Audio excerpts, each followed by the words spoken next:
हवा महल में आज सुनते हैं प्रहसन जोड़ी। लेखक हैं शूलपाणी, निर्देशन है तस्वीर आबिदी का। मैंने कहा जी खाना तैयार रखा है, पता नहीं सुशील को क्यों देर हो रही है। अरे बड़ा इम्तिहान दिया, पास किया है उसने। रास्ते में दोस्त मिल गए होंगे, बधाई दे रहे होंगे। वैसे समय का बड़ा पाबंद है वो। अरे आता ही होगा ना वो। कुछ देर हो जाएगी तो खाना गर्म कर दूंगी। तुमने देखा प्रमिला साइंस में कितने मार्क्स लाई है, और छोटे प्रदीप की भी क्लास में चौथी पोजीशन आई है। अरे भाई मार्क्स तो बड़ा लड़का भी अच्छा ही लाया है, लेकिन मेरी कोई सुने तब ना। कोई क्या सुने, तुम बातें ही ऐसी करती हो। अरे बातें ही ऐसी करते हो? ऐसी ही कैसी बातें करता हूँ भाई?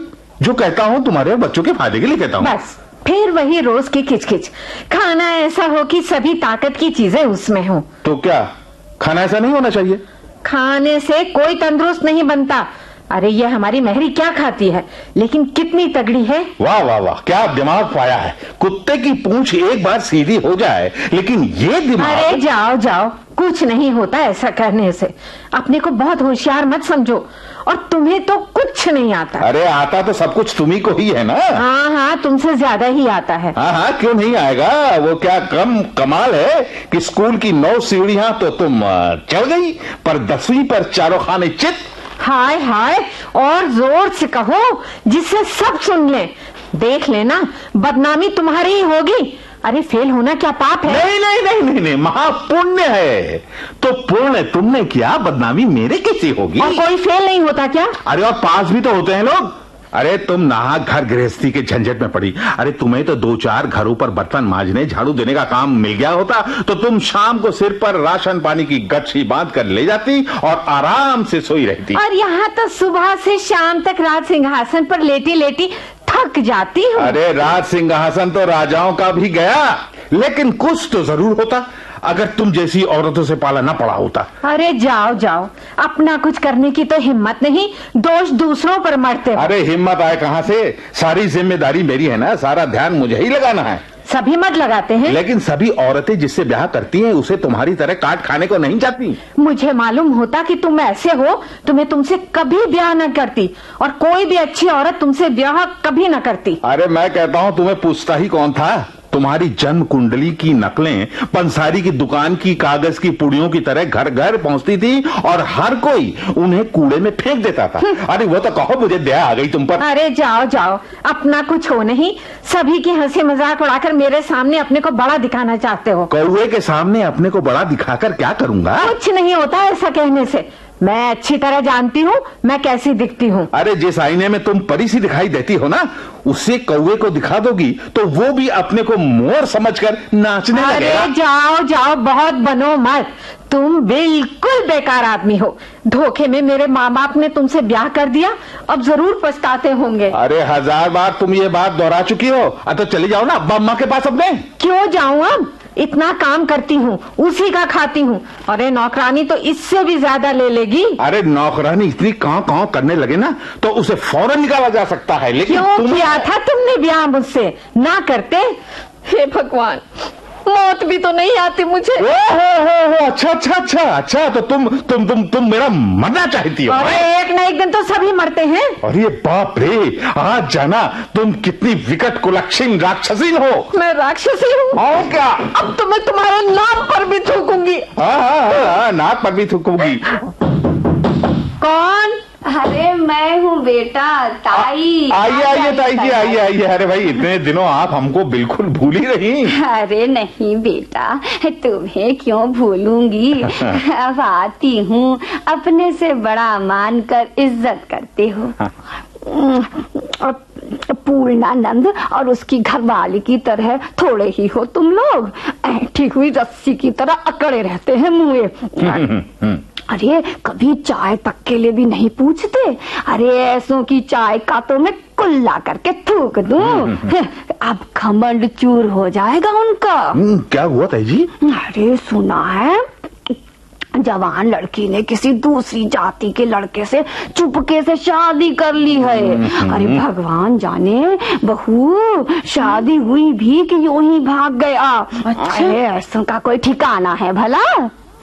अच्छा ताई। हाँ, अरे पूर्णानंद तुम्हारे हमारे खानदान की बराबरी का थोड़ी है। अरे इन लोगों के यहाँ ऐसे ही चलता है।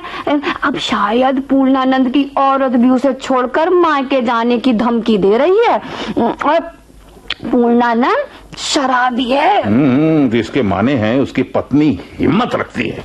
गलती जरूर पूर्णानंद की होगी ताई, उसको सताता भी होगा। अरे गलती किसी की नहीं है ताई। अरे भाई, जब स्त्री पुरुष में नहीं पटती तो उन्हें जरूर अलग हो जाना चाहिए। ताई इतने दिनों बाद तो आई हैं और उन्हें इधर उधर की बेकार बातें सुनाई जा रही हैं। ताई मैं जरा सा हलवा लिए आती हूँ और चाय भी। अरे नहीं नहीं बहू, चाय नहीं पीऊंगी। क्यों? तू तो लक्ष्मी है, मैं आई नहीं कि सेवा सत्कार में जुट जाती है। बड़ी सुशील, बड़ी नेक। अच्छा ताई, तो पानी के साथ कुछ हलवा और लड्डू ले आती हूँ। सुशील के लिए अभी अभी तैयार किए रखे हैं ना। अच्छा, तेरा भाई आने वाला है? हाँ। बड़ा भला लड़का है। अरे जहाँ मिले है पैर छूकर कुशल क्षेम पूछे है। अच्छा ताई, मैं अभी आती हूँ। हाँ हाँ, हो आओ। ताई, हाँ। ताई, जरा इससे अपना स्वभाव नरम कहने को कहो, समझे ना। जब देखो जरा जरा सी बात पर काट खाने को आती है। अरे नहीं रे, जहाँ दो बर्तन होंगे वे जरूर ठनकेंगे। अरे तुम लोगों की जोड़ी भगवान बनाए रखे, ऐसी जोड़ी है। वाह। अरे ताई, जो कुछ मैं कहता हूँ हमेशा उसका उल्टा करती है। अरे ऐसा दिखाती है जैसे मेरी उसे कोई परवाह नहीं है। अरे तू बड़ा भोला है रे। आखिर बेचारी तुम पर जोर नहीं दिखाएगी तो किस पर दिखाएगी? जिसे अपना समझा जाता है उसी पर ही तो। देखो तो ताई, ऐसा है वो कुछ करे या ना करे, कम से कम खाने पीने के मामले में मेरी सुन लिया करे जरूर। अरे घर में जिसे देखो वही दुबला पतला है। अरे इसे भी तो कुछ सोचना समझना चाहिए कि। अरे खाना भी कहीं सोच समझ कर बनाया जाता है। ये लो ताई, चाहे को तो तुमने बिल्कुल मना कर दिया। अरे थोड़ा सा हलवा लड्डू खा लो। हाँ? अरे तू तो इतना सारा हलवा मिठाई ले आई। मैं तो बहू कोई बुरा माने या भला सबसे कहे देती हूँ, बहू हो तो भोलानाथ की सी, हसमुख हो तो भोलानाथ की बहू जैसी। बहू, ये हलवा और लड्डू दोनों अच्छे बने हैं बहुत। देखा ताई, तुम समझ गई, नहीं तो तुमको मेरे खिलाफ भड़का रही थी ये। ताई किसी स्कूल में नहीं पढ़ी हैं तो क्या? अरे तुमसे ज्यादा होशियार हैं। हाँ हाँ भाई, वो बड़ी है, हमसे होशियार न होंगी। अरे तुम अपनी कहो। मुझे कोई अपर नहीं कह सकता जी, मैंने 9th क्लास पास किया है। तुम्हारी तरह 2-4 किताबें पढ़कर निकम्मे बने रहने से ना पढ़ना ही अच्छा है। अरे आदमी कुछ काम का तो रहता है। यही तो कहता हूँ, वज्र मूर्ख बने रहने में सचमुच परम सुख है। और कहीं बस नहीं चलता तो मुझसे जो चाहे कह लो। देखा ताई, मैं इनके लिए इतना भार हो गई हूँ, मुझे तो किसी तरह मौत भी नहीं आती। अरे नहीं नहीं, तुम दोनों मेरे बच्चे हो। इस उम्र में थोड़ी चौहल तो औरत मर्द में होती ही है। तभी तो कोई भला माने या बुरा, मैं तो सभी से कहती हूँ, और जोड़ी है तो भोलानाथ और उसकी बहू की। अच्छा बहू, बहुत खाया, अब चलूं है? अरे इतनी जल्दी जल्दी ताई? हाँ। अच्छा ताई, आपकी जल्दी आना है। अरे ताई जी, तुम आ जाती हो तो मन हल्का हो जाता है। अरे तुम मेरे ही बच्चे हो, क्यों नहीं आऊंगी, जल्दी ही आऊंगी। भगवान बनाए रखे तुम दोनों को। हाँ, अच्छा भाई। अच्छा ताई। अच्छा। क्यों जी, सुशील तो अभी आया नहीं, तुम भी कुछ हलवा और मिठाई ले लो। अरे रहने दो, रहने दो अपना हलवा मिठाई। अरे मुझे देखकर तो तुम्हें उल्टी होने को होती है ना। देखो जी, तुम हर दफे मुझसे लड़ने को हो जाते हो, बताओ मैं क्या करूं? और मैं भी तुम्हें चढ़ाने के लिए कह देती हूँ।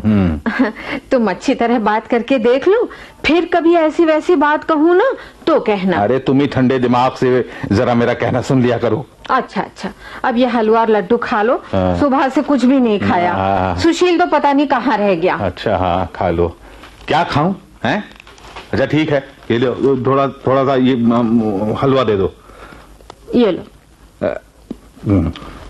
अरे तुम तो मेरा मन ही बिगाड़ देती हो ना। देखो जी, तुम हर दफे मुझे बुरा कहते हो, कौवा कहते हो, तो बताओ मुझे गुस्सा नहीं आएगा? अरे तुम मेरी बात को समझना ही नहीं चाहती तो मैं क्या करूं? समझना क्यों नहीं चाहती? जैसे खाना सब बनाती हैं, जैसे सब अपने बच्चे पालती हैं, वैसे ही मैं भी कर रही हूँ। अरे सबसे तुम्हारा मतलब क्या है? अगल बगल आस पड़ोस की बेवकूफ औरतों से है ना। अरे तुम तो उनके मुकाबले कुछ पढ़ी हो। अरे तुम्हें तो ये मालूम करना चाहिए कि संतुलित आहार किसे कहते हैं। अरे बोला कैसे जाता है, बच्चों से कैसे बर्ताव करना चाहिए। मुझे क्या मालूम नहीं है? तो फिर करती क्यों नहीं? तुम्हारी तनख्वाह में पूरा कहाँ पड़ता है? अरे फिर वही तनख्वाह का ताना। ओहो, मैं कहता हूँ मैं लाख तनख्वाह भी ले आऊं ना तो भी तुम्हारी यही दशा रहेगी जो अब है। तुम्हें लाख रुपया देगा ही कौन? अरे मुझे ना देगा तो तुम ही कमा कर ले आओ ना। कमाते मर्द है या औरतें? हाँ, कमाना मेरा काम है, बच्चों की पढ़ाई लिखाई मेरा काम है, उनकी देखभाल सब मेरा काम है, बाहर भीतर जिम्मेदारी के सभी काम मेरे हैं। अरे जाओ जाओ, बड़ा काम करते हो। राशन मैं लाती हूँ, खाना मैं बनाती हूँ। हाँ। अरे दफ्तर के काम में क्या रखा है? हाँ, खूब घुमाई होती है। हाँ। मुझे जो ऐसा करने को मिल जाए तो बस। हाँ, जो काम मिला है उसमें तो पारंगत हो गई हो, अब दफ्तर के काम का कल्याण होना बाकी है। ठीक तो कहती है ताई, खानदानी कभी अपनी औरत को इस तरह नीचा नहीं दिखाता। अच्छा, मैं खानदानी नहीं हूँ। अरे तो तुम्हारा मुझसे विवाह भी नहीं हुआ है, समझ लो। तब तुम क्या हो समझी? तुम हो खानदानी लड़ाकू। मैं लड़ाकू? हाँ, लड़ाकू। हाँ, अरे भगवान करे तुम्हारा सत्यानाश। अरे मेरा क्या सत्यानाश होगा? अरे आओ सुशील, आओ भैया। मैं यहाँ एक मिनट नहीं रुकना चाहती हूँ। मैं लड़ाकू हूँ ना, और यहाँ का खाना भी तेरे मेरे लिए मैल है। चल मैं तेरे साथ चलती हूँ। चल जल्दी। अरे हाथ तो छोड़ दीदी। अरे हाथ छोड़ मेरा। अरे सुशील, इस बिगड़ैल की न सुनो, तुम इधर आओ। हाथ खींच रहा है। मैं बिगड़ैल हूँ ना? अच्छा चल सुशील, अब मैं यहाँ एक मिनट नहीं रुक। अरे हाथ छोड़ो। चलो, मैं कहती हूँ जल्दी चलो। ओफो जीजी, तुम्हें क्या हो गया है? होश में आओ। तुम भी चाचा जी की लड़की जैसी अपनी हालत चाहती हो? ऐसा शुभ ना बोल सुशील, वो तो पगला गई है। घर की झाए से ही उसकी ऐसी हालत हुई है। अरे झाए मैं अकेले करती हूँ क्या? बिल्कुल तुम करती हो। अब दीदी एक मिनट। दीदी देखो, तुम्हें तो खाने पीने पहनने रहने की कोई तकलीफ नहीं है ना, या है? नहीं है। फिर झगड़ने का कारण अपनी ही बात मनवाने की कोशिश ना। दरअसल आज के वक्त का आदमी हर कहीं इतना परेशान है कि जमाने की तेज रफ्तार में उसके कमजोर पैर लड़खड़ाने लगते हैं। उसकी ख्वाहिशें दूर आसमान में टिमटिमाते तारे सी लगती हैं और वो अपना संतुलन खो बैठता है और फिर शुरू होता है गृह युद्ध। दीदी इसलिए एक काम करो, जब तुम बकझक करो ना, जीजाजी चुप रहेंगे, और जब कभी जीजाजी का मूड खराब होने पर जीजाजी कुछ कहें तो तुम जवाब नहीं दोगी। हाँ ठीक है? ठीक है, मेरी तरफ से पक्का वादा रहा सुशील। ठीक। दीदी देखो, मेरे कहे का बुरा न मानना। हाँ, जीजाजी का स्वभाव मैं जानता हूं, बस उनकी हर बात का विरोध करना छोड़ दो और जो वे कहें उसे समझने की कोशिश करो। हाँ, इसमें क्या बुराई है? फिर देखना जीजी, वे तुम्हारे इशारों पर चलते हैं कि नहीं। क्यों जीजाजी, चलेंगे ना दीदी के इशारों पर? हवा महल में आज आप सुन रहे थे प्रहसन, जोड़ी। लेखक थे शूल पाणी। इस झलकी को निर्देशित किया था तस्वीर आबिदी ने। आकाशवाणी लखनऊ की इस प्रस्तुति के साथ ही अब आज का हवा महल कार्यक्रम समाप्त होता है।